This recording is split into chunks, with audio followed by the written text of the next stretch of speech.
All right, y'all, welcome back to the show. It's Anti-War Radio. Our next guest is Bruce Fein. He was Associate Deputy Attorney General and General Counsel to the Federal Communications Commission under Ronald Reagan's presidency. He is the author of American Empire Before the Fall, maybe that should have been called During the Fall, and Constitutional Peril, The Life and Death Struggle for Our Constitution and Democracy. Welcome back to the show, Bruce. How are you? I'm doing well. Thank you, Scott. Well, I appreciate you joining us today. The new piece at the HuffingtonPost is our spotlight article today on antiwar.com. President Obama's political sepulcher. That is his tomb, correct? That is correct. His tombstone, yeah. And the point being there, the war in Libya. This is the thing, the straw that broke the camel's back, you think? Well, it's a combination. The war in Libya, I think, is the crossing of the Rubicon into unlimited unilateral presidential war that has brought all empires to ruination. It's just a symbol of the inclination of empires to go to war for no reason whatsoever other than to dominate for the sake of domination, sort of the juvenile thrill of being a bully on the playground.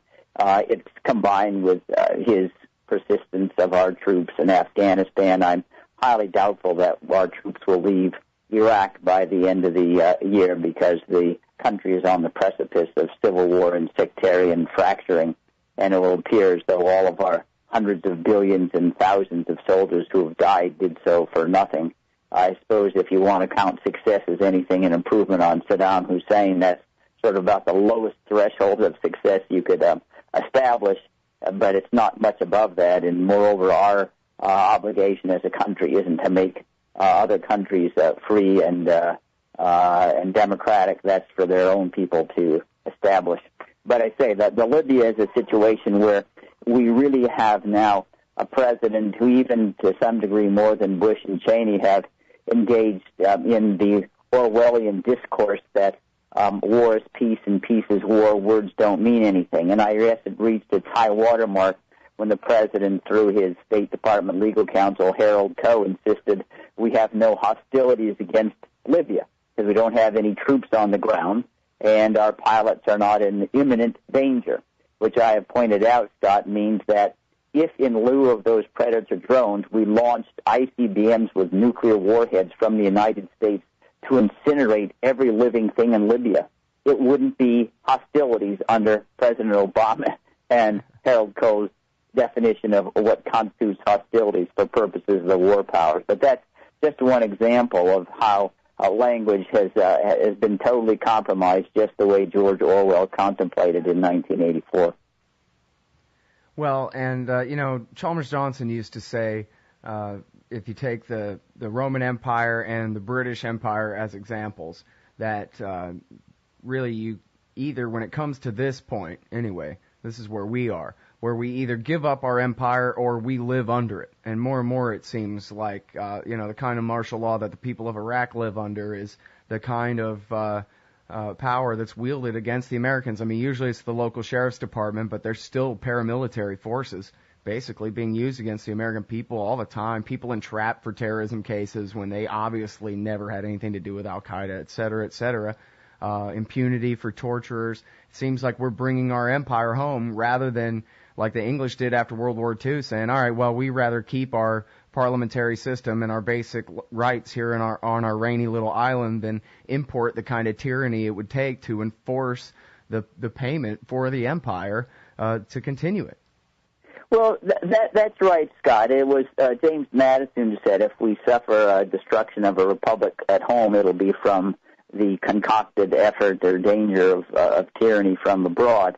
The British, however, I think they had their shriveled empire and forced on them. I don't think their human nature is any different than ours or any other empires. They simply didn't have the wherewithal to maintain their empire. Remember, Winston Churchill said he didn't preside over the British to dismantle the Queen's empire in World War II. So I don't want to give the British credit for somehow seeing the light. They were forced to accept over their stupidity a wiser course of action in maintaining their parliamentary system and shedding their empire. But anyway, at least they they were finally willing to accept their diminished stature. And to my mind, Scott, the equal, if not more important matter is, empire tells more about who we are than who we are dominating. And as Lincoln said, he didn't want to be a slave. He didn't want to be a master. We, as a republic, were founded on the principle we did not want to be colonized. We did not want to be a colonizer. We did not want to dominate other people. We did not want to go abroad in search of monsters to destroy. Our goal was to limit our influence, if you will, by the force of example. We want to perfect our system here with equal protection, with due process, with scrupulous fairness for all of our citizens. Those who would like to win Nobel Prizes are free to volunteer their services abroad in the Congo, in Bahrain, in Syria, elsewhere. They're free to do so. But the government of the United States has only an obligation to protect its own citizens here at home from attack and hostilities. The reason is not because we're callous and we aren't human beings that recognize, for whom the bells toll, it tolls for thee, but because we understand that government never acts for altruistic motives. It always will degrade any effort for political purposes. And even if you think you're starting out on some noble mission, it always degenerates into just power. Politics makes right. And that's why the government should never be in the business of projecting its authority abroad unless we are, in fact, attacked. Otherwise, we need to stick to our own business, be open, be transparent, make our system as perfect as possible, and it will have an influence abroad, better the influence that comes from the head of a bayonet, which just yields resentments and retaliation against the United States. Mm. Well, now people can draw their line at Mexico or at the Cold War or maybe the war with Spain or wherever they like for the real dawn of the American empire, the crossing of the Rubicon and the discarding of the rule of law. I guess I'd really put the real end of it at Truman sending troops to Korea in the middle of the night and not being removed from office for it was basically, the beginning of presidential impunity in terms of the war power. But I wonder if you think that, now that they've ruined everything so badly that maybe, out of the crisis, the opportunity can be taken to get back to the idea that there is a law that binds the power of these people, that maybe we can roll back the empire in a Ron Paulian way because it's the right thing to do and do it immediately and do it deliberately rather than, suffering through the same fate as, say, the Soviet Union where everything just falls apart, Well, we surely have that opportunity, Scott. In some sense, the architecture of law has remained, untarnished. It's simply a lack of political will. The Founding Fathers expected that presidents would overreach, but they fully expected that Congress would respond, and that if their power of war was usurped, they would respond to that subversion of the Constitution by impeachment, or at least by cutting off all funds for the president to undertake an unconstitutional war. What they could not contemplate is the lack of political will in the co-equal branch of government we call the Congress of the United States. It is turned into an effete, invertebrate institution that makes protest from time to time, but really does nothing muscular to retain any of its powers that have all migrated over into the Oval Office. And they are not going to do anything unless the American people shout and complain and say, we will not elect you to office unless you discharge your responsibility to chain in the president. We don't want to go abroad in search of monsters to destroy. Unless you do something to stop the wars, we're going to vote you out of office. Remember, members of Congress act out of fear, not out of love for the Constitution. They act out of political fear. And if the citizens don't inject that fear into them, they're just going to go along like they've done so often in the last decade. They'll just sort of wave at the Constitution as it goes over to the White House. It doesn't matter whether they read it on the floor of Congress. Most of them don't understand what it means anyway, or otherwise they'll go through the histrionics. But when push comes to shove and they've got to take votes on these things right now, they flinch. You know that I had a debate several months ago with John. Actually, you know what, Bruce, hold it right there. We've got to go out and take this break, and we'll hear about this debate and about possible impeachment of our current emperor on the other side of this break. It's Bruce Fein, author of American Empire Before the Fall. His new piece at the Huffington Post is the spotlight on antiwar.com today. We'll be right back. All right, y'all, welcome back to the show. It's Anti-War Radio. I'm Scott Horton. I'm talking with Bruce Fein. He's the author of The American Empire Before the Fall. And his new piece in the HuffingtonPost is the spotlight today on antiwar.com. President Obama's political sepulcher. He may have pushed this empire thing a bit too far. And now, when we were going out to break, Bruce, you were about to tell us an anecdote about a speech you gave recently. Is that right? Well, this was a debate that I had with John Yoo, who was the one who suggested after 9/11 the laws of the United States did not apply to the president if he stated disobedience to the law helped fight the war against international terrorism. But in any event, the reason for my bringing this up is to underscore how weak and effete Congress has become. He said, I have no reason to dispute him on this score, that when the administration presented the authorization to use military force in Afghanistan and the Iraqi war resolution, the members of Congress were angry that the president wanted them to actually vote on the use of force. And they would rather have them just to act unilaterally because then they could sit and carp and complain if things didn't go right. And they didn't want to vote on the war issue, which is truly stunning. That's why they're elected. The most important decision a country makes is to go from peace to war, which makes what's customarily murder legal. The most important issue to make, and the members didn't even want to vote. And that's just as an example of how the United States Congress has totally forfeited, its obligations and responsibilities for checks and balances in making these major decisions and simply watching as the president usurps their authority. Yeah, well, but that Congress is not going to change unless the citizenry is prepared to throw them out of office for their indolence and disrespect for their constitutional duties. Mm-hmm. Well, Henry Hyde actually was the chair of the Foreign Affairs Committee in the House, and when Ron Paul introduced a declaration of war against Iraq, which he made it clear he would vote against, but he tried to put them up to it, Henry Hyde, who had presided over the Judiciary Committee when it was time for the articles of impeachment against Bill Clinton, is how concerned your articles of impeachment against Bill Clinton is how concerned he was about the rule of law back in 1998.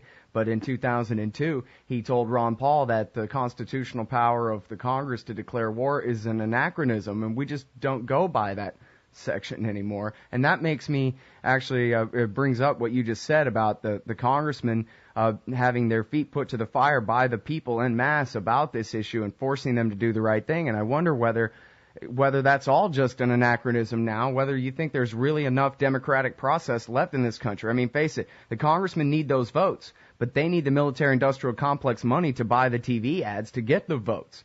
So they're pulled, assuming an anti-war population, they're being pulled in two very different directions right there. Well, they are. On the other hand, the voter still is the one that goes into the ballot box. And the voter doesn't necessarily have to believe all the blather that comes out on these advertisements that typically are denuded of a single cerebral thought. And that's what I say. Even the money can't necessarily, it has an enormous influence, but it's not always a trump card. Nelson Rockefeller didn't get elected. All the money in the world, I don't think, could necessarily get Michael Bloomberg elected, even if he spent it all on his own campaign. I don't want to downplay its influence. It's still, the American people are not so stupid that they can just be brainwashed.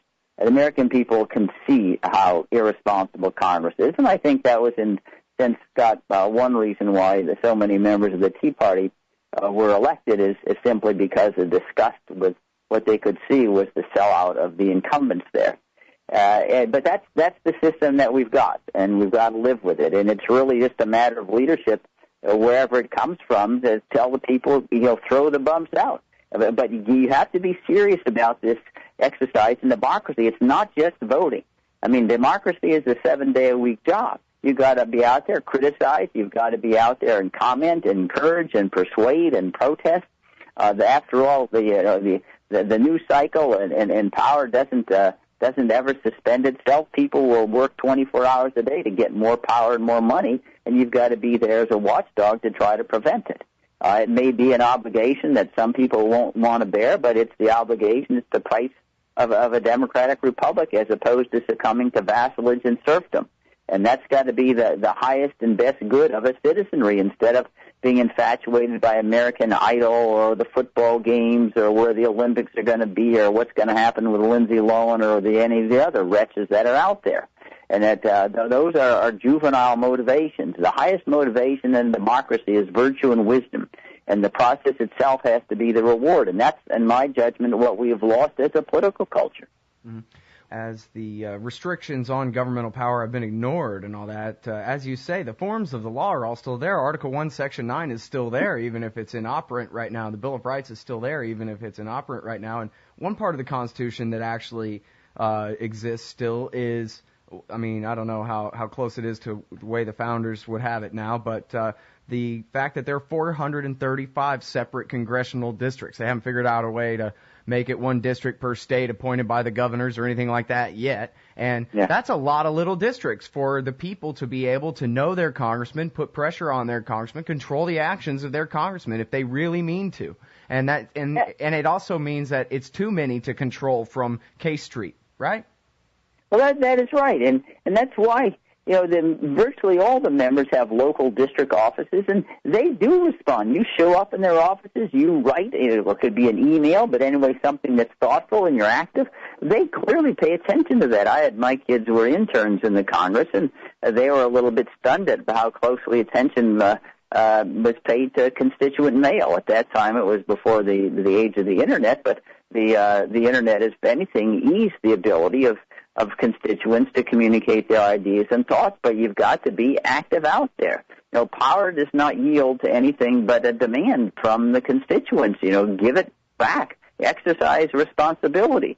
And I understand everybody looks at the bottom of Mount Everest or something and looks so hard. We're all just one individuals out of a huge cosmos, 300 and some million population. But that should not be a discouraging fact. All great movements begin with just a few people with courage and willingness and tenacity to stick it out without an immediate reward. That's what adulthood is. It's juvenile to say, unless I get rewarded in the next 5 minutes, I'm not going to do it. And that's, I say, it's the price of democracy. It's this price of self-government that, we should be willing to pay. It gives us pride as individuals that we control our own destiny. We don't just have, one person who tells us how we ought to act and behave. And treating us like we're his little or her little minions. They say it's a pride that's not taught anymore in the civic textbooks and in the classrooms in school anymore. We don't have any heroes and those who fought, and indeed in our own lifetime, the civil rights movement just filled with heroes like that, whether it's Rosa Parks or the Freedom Riders or Martin Luther King, the little kids who are getting hosed and cattle prods down in the South. That was courage. That's democracy at its finest.